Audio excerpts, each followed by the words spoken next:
Nós vamos tratar de um tema extremamente técnico e muito pouco estudado, que é o valuation de um time de futebol no Brasil. Quais as métricas a serem aplicadas? Quais os critérios para avaliação do custo de oportunidade e qual o método mais adequado para você fazer esse valuation? Antes de mais nada, se você curte o nosso trabalho e conhece, dá um like, compartilha, que é muito importante para o nosso canal. Para falar sobre o valuation do Palmeiras, nós temos que considerar que, inicialmente, qual critério de avaliação seria escolhido para esse trabalho. A abordagem intrínseca baseia-se na suposição de que o valor de um ativo ou negócio é igual ao valor presente do fluxo de caixa futuro. O método mais comum é o de fluxo de caixa descontado, que leva em consideração as perspectivas de desenvolvimento ou crescimento estratégico conforme refletido no plano de negócio da direção da empresa.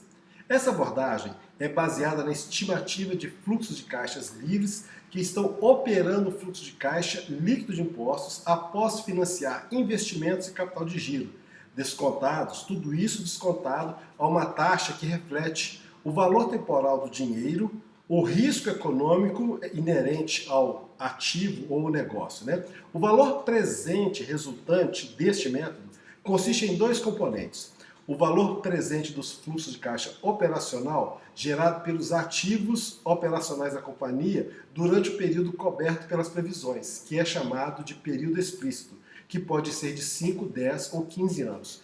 O período de crescimento perpétuo, utilizando o método de Gordon, imaginando um crescimento infinito, imaginando que a empresa, obviamente, não vai ter fim. Então, a partir de agora, a gente passa a debater mais detalhadamente esses critérios.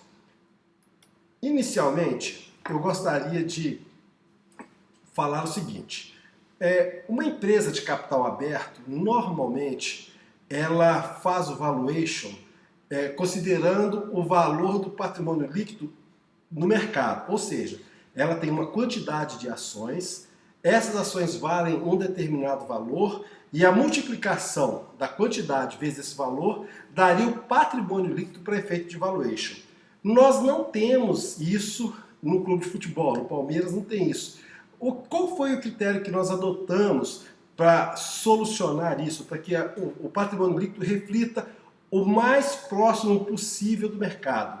Nós pegamos o site Transfer Market, vimos quanto que vale cada jogador, pegamos o percentual que o Palmeiras tinha na participação desses jogadores e assim obtivemos o valor total do elenco do Palmeiras. Sendo assim, multiplicamos pelo valor do câmbio, do euro, naquela data que foi de 6,32 e assim nós tivemos o valor do elenco a preço de mercado.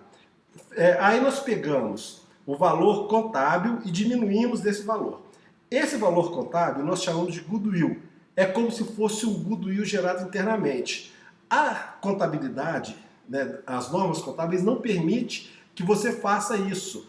Mas, para efeito de cálculo de valuation, nós adotamos esse critério. Então, nós chegamos, por exemplo, a um goodwill em 2021 de 528 milhões, tá? A contrapartida desse goodwill nós colocamos diretamente no patrimônio líquido. E foi esse patrimônio líquido que nós utilizamos como base para o nosso trabalho, tá? Então vamos lá. E também nós utilizamos alguns indicadores. Nós fomos no boletim, no relatório Focus do Banco Central e obtivemos o IPCA e as projeções de IPCA, PIB, o valor do dólar, E em outras fontes a gente conseguiu a inflação dos Estados Unidos, aí calculamos a paridade e o euro. E é importante eu frisar que isso vai ser utilizado bastante no nosso trabalho, que é o PIB bruto. O que é o PIB bruto? É a soma do IPCA, no caso 2021 seria 10,06, mais o valor do PIB, que é 4,60. Esse valor, o PIB bruto, foi o mais utilizado no nosso processo para projeção do nosso valuation. Bom, em primeiro lugar, a gente tem que ter um critério para mensuração da receita, projeção da receita. Bom, nós partimos mais ou menos como pegamos 5.000 itens, né, como se fosse o método Monte Carlo, só que a gente não utilizou o Monte Carlo, porque o Monte Carlo tem a tendência de se aproximar da média. Então a gente queria ter também os extremos. Então nós pegamos 5.000 interações, nós pegamos a moda, né? Então aí a partir dessa moda nós estimamos quanto que seria que a empresa receberia de premiações, que o Palmeiras receberia de premiações a partir do que nós estimamos do resultado. Então, por exemplo, citando só um exemplo, em 2023 nós consideramos que o Palmeiras seria campeão, ou seja, dessas 5.000 interações, a moda foi o número 1, que seria o campeão, né? E assim sucessivamente. Em 2024 cairia na fase de grupos. Isso não é projeção, isso é uma mera estimativa, né? E fizemos isso para calcular as premiações. As demais receitas, nós verificamos que ela tinha um crescimento que daria para a gente fazer uma regressão linear, tendo em vista que a correlação de 2015 até 2021 em relação ao tempo, ou seja, o crescimento durante esse período, tinha uma correlação superior a 80%. Então nós utilizamos para as demais receitas, exceto as premiações, nós utilizamos a regressão linear, que é o método estatístico para efeito de projeção. Tá? Os custos, a gente também utilizou da mesma forma a projeção, né, a mesma métrica, a regressão linear para custo, porque a gente já viu que os custos durante o período de 2015 até 2021 cresceram com uma correlação de 90%. Então foi o critério que a gente usou, correlação linear para as receitas e custos, né, e projeções estimativas a partir, a partir de 5.000 interações para a receita de premiação, né? E é o seguinte, nos custos, o único custo que a gente fez um cálculo à parte foi com relação ao custo de amortização. Como, por determinação contábil, quando o contrato de um jogador ele é registrado no intangível. Tá? Então é o seguinte, vamos supor que um jogador tivesse um custo de luvas e aquisição de 3 milhões de reais em 3 anos. Contabilmente, você contabilizaria como amortização desse intangível, desse registro, desse contrato, por 3 anos, então seria 1 milhão por ano. Tá? Então é o seguinte, nós pegamos e estimamos quanto que o Palmeiras gastaria e quanto que amortizaria. Foi uma estimativa contábil a partir, né, do último exercício, com base no último exercício de 2021 como métrica. Então, assim, a amortização foi o único cálculo à parte. As demais contas de custo foi utilizado o método de regressão linear. Tá? Então vamos lá. Então, com base nesse resultado, nós temos aqui o EBITDA.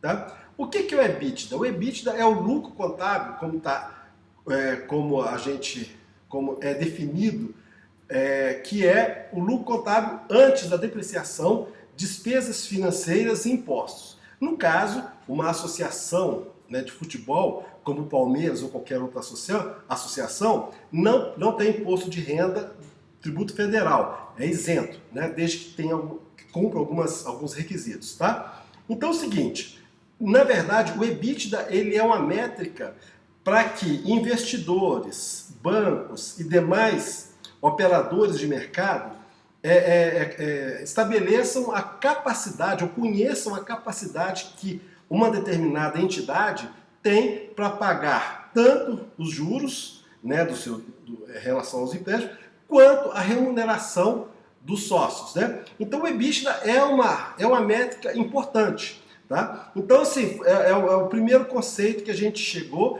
A partir do superávit que a gente projetou no período, nós elaboramos o EBITDA.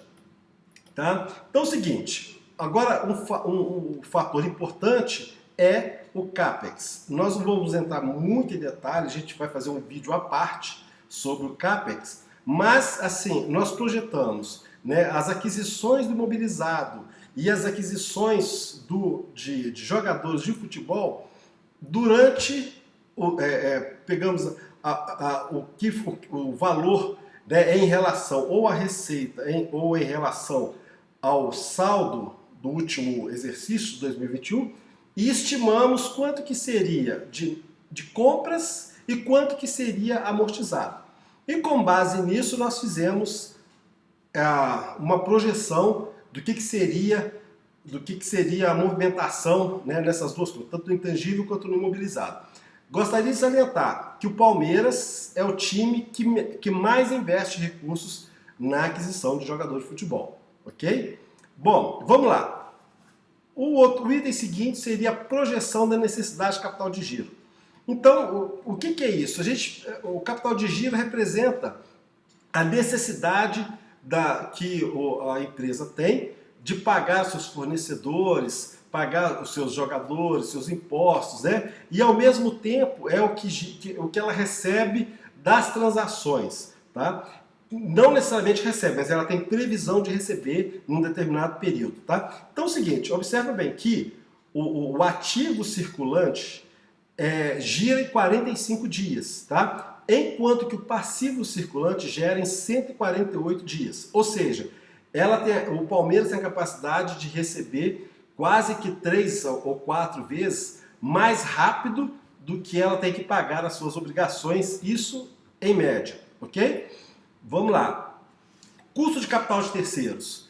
O custo de capital de terceiros representa qual o custo dos empréstimos que o Palmeiras tem. Eu gostaria de frisar que eu considero o parcelamento de débito como se fosse um empréstimo. Ele tem um custo, ele é oneroso, né, uma taxa de juros de 1% mais Selic, e além disso, normalmente, no passado, né, os clubes usavam os recursos que queriam pagar de INSS, de imposto, no capital de giro. Portanto, assim, esse valor nada mais nada menos do que uma remuneração de um capital de giro passado, ok? Então vamos lá. O próximo item que eu gostaria de debater com vocês é o WACC. O WACC ele é uma métrica que representa qual que é o custo, qual que é a remuneração que você pagaria para os seus investidores e pagaria para os seus credores. Isso é um valor médio, considerando o valor do patrimônio líquido, né, o patrimônio líquido ajustado que nós utilizamos para ponderar o capital próprio, né, e consideramos o valor do capital de terceiros, o custo do capital de terceiros, né, ponderado da mesma forma com os saldos. Tá? Então é o seguinte, para isso nós utilizamos essas métricas. Eu considerei a partir do beta alavancado, a partir do site do Damodaran, eu considerei o beta alavancado de entertainment, tá? E aí é o seguinte, a gente desalavancou esse beta, né, de acordo com o que está demonstrado no quadro aqui, consideramos a taxa livre de risco, né, no exterior, né, T-bond e tal, e assim, o risco país, né, chegamos assim ao CAE nominal, que é de 15,58%, tá?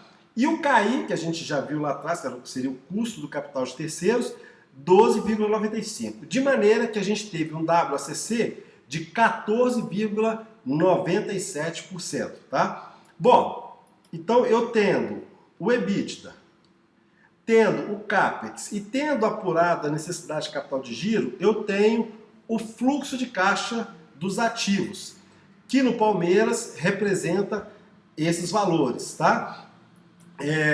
Eu faço o deságio, trago a valor presente, considerando o WACC. Então, eu trazendo o valor presente, eu posso dizer que o valor do Palmeiras é de 1.491 bilhões de reais, tá?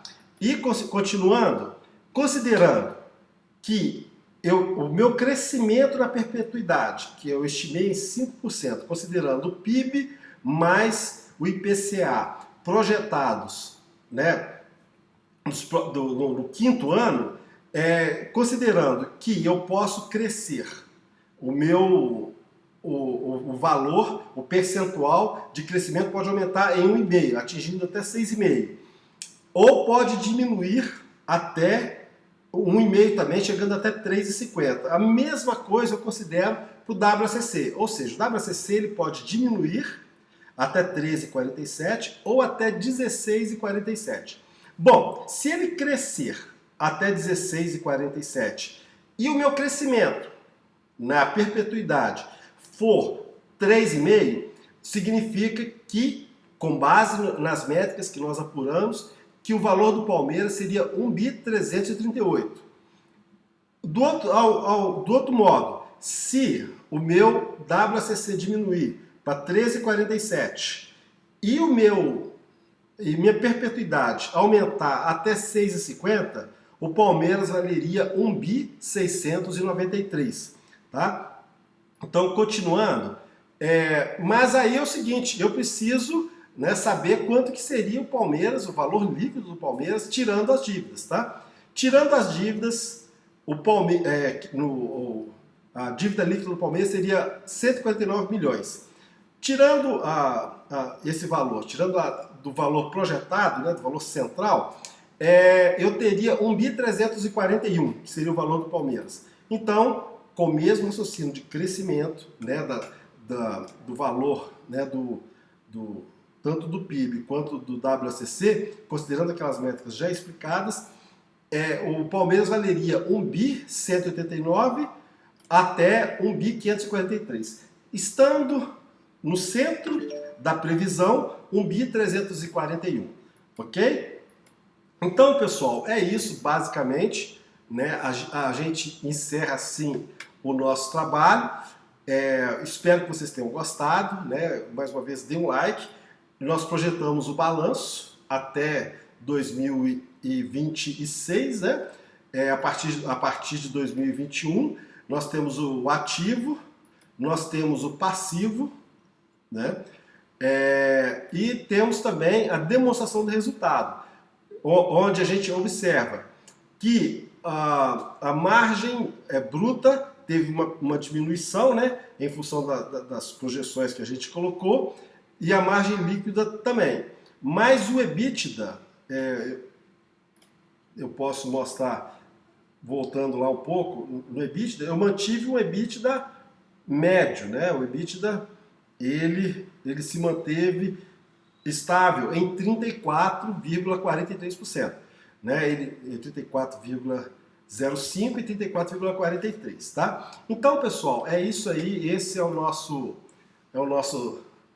trabalho. Se você gostou, dá um like, compartilha, né? E a gente volta em breve, mais para frente a gente vai produzir alguns vídeos detalhando todas essas projeções. Um forte abraço e até a próxima.